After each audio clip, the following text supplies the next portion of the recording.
Well, hello, boys and girls. It's when I feel like 8 o'clock, and I'm Pearl of Wisdom. You're listening to my NHL Pearls of Wisdom. I would like to talk about Gardiner. I just did a thing on Fenton getting fired. What a weird thing that was. Go check that out. You really want to check that out. Um, now, Gardiner has held out for quite a while here. I just did a video not too long ago saying that he might want to look to fire his agent because there isn't much out there right now, and he was wanting $7 million a year with what's available for defensemen right now. What teams are looking for a defenseman right now? I don't see it.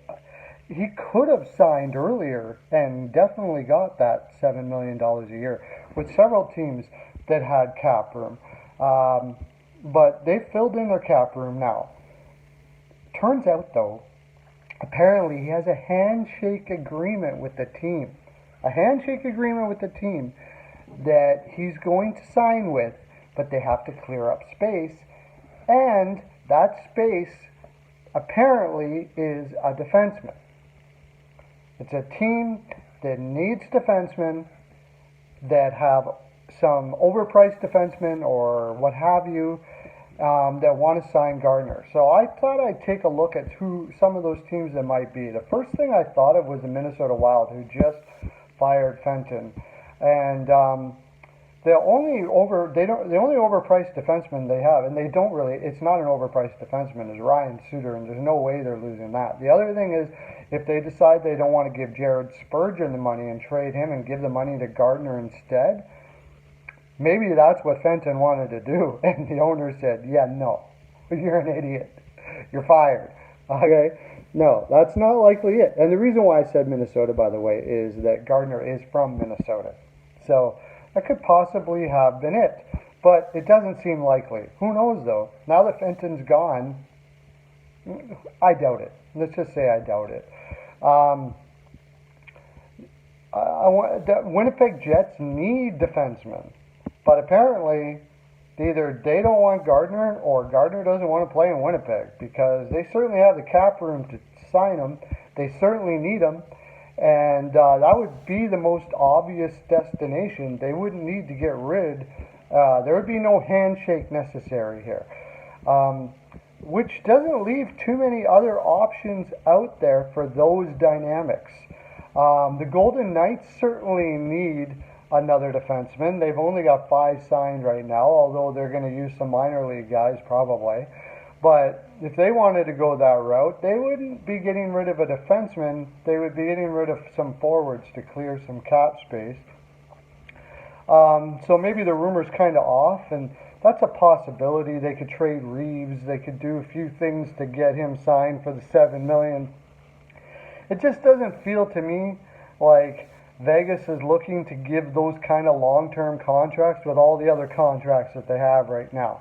They're probably going to want to fill a lot of their gaps with youth. I don't think they want to play around with that salary cap any more than they already have. That's just, call it a gut feeling. It also seems logical for sure. Nashville, not a chance. So I also looked at the Pittsburgh Penguins.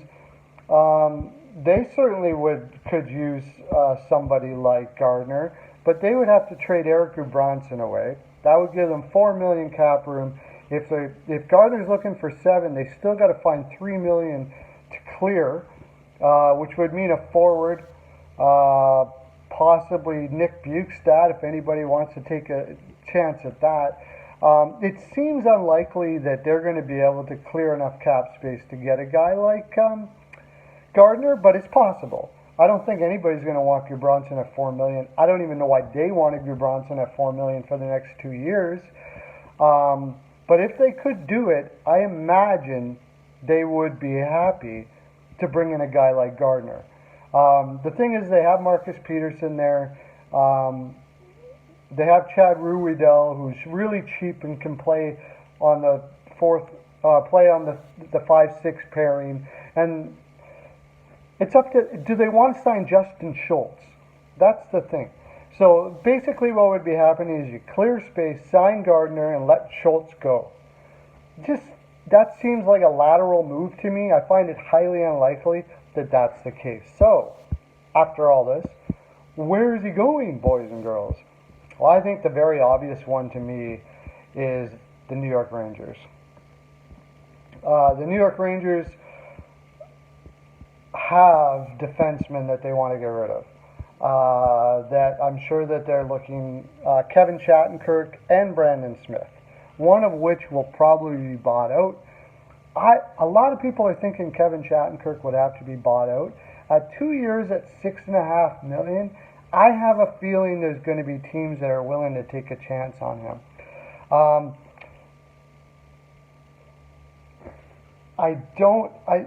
Ottawa is going to need some players. That's a possibility. Detroit needs defensemen. They could take a shot at him.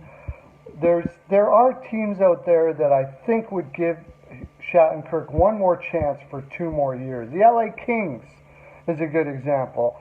They're going to need to fill out that roster somehow. And if New York Rangers are throwing a sweetener in to get rid of the contract, it would be a good trade for the LA Kings to bring in a guy like that and maybe a second pick, give him a shot for 2 years. You're not going anywhere for 2 years anyways. Take the second round pick.